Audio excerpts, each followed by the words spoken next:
So what is the deal with Nick Cannon? Can someone tell me what the deal is here with Nick Cannon? Because ViacomCbs have severed all ties with the television host. I'm going to get into it, guys. Before I get any further, though, let me just get this out of the way because people always ask, why do you wear the ridiculous sunglasses? I wear them because I am blind, ladies and gentlemen. I do not have sight privilege. So there you go. Now, please give the video here a like, share it across all your platforms. Subscribe here if you are brand new. Click the bell to enable notifications.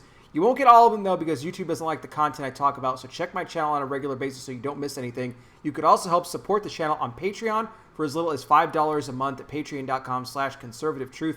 That link right down there in the description will take you there, guys. Not only does it help me out, you throw a couple bucks my way, especially with YouTube demonetizing the majority of these videos, but you get my exclusive bonus content as well, where I talk a lot more about sensitive information over there. And unlike YouTube, you're always going to get alerts and notifications for anything that goes up on the Patreon platform. So thank you guys so much for the support with that. But like I mentioned, ViacomCbs announcing Nick Cannon, no more. Ties have been cut. He has been fired after several controversial comments made towards Jews, towards white people on not only his own podcast, but also on the podcast with the rapper Richard Griffin, or better known as Professor Griff, who used to be in the rap group Public Enemy. That's kind of where this whole thing first started, as Griffin was talking about the fact that, Jews are inherently evil and that they run the music industry, and the fact that, really it's the blacks that it's a true home in Israel.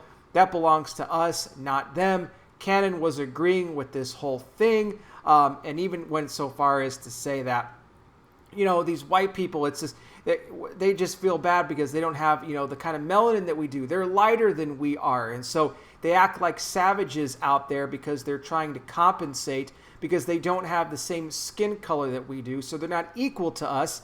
And then went on to say that white people cannot be Semitic. So there's no way that he can be anti-Semitic because he said that's their birthright. I mean, this guy is talking all kinds of crazy stuff, putting out all this hateful content and language coming out of his mouth. Then he jumps on his own podcast called Cannon's Class, where he's spewing more of the same nonsense and inviting people to come on and have these discussions with him. He's praising, Louis Farrakhan and saying that it was so wrong and it was a shame that he was banned and kicked off of Facebook. I mean, I just didn't know how much longer this guy actually thought he could just keep saying this sort of stuff.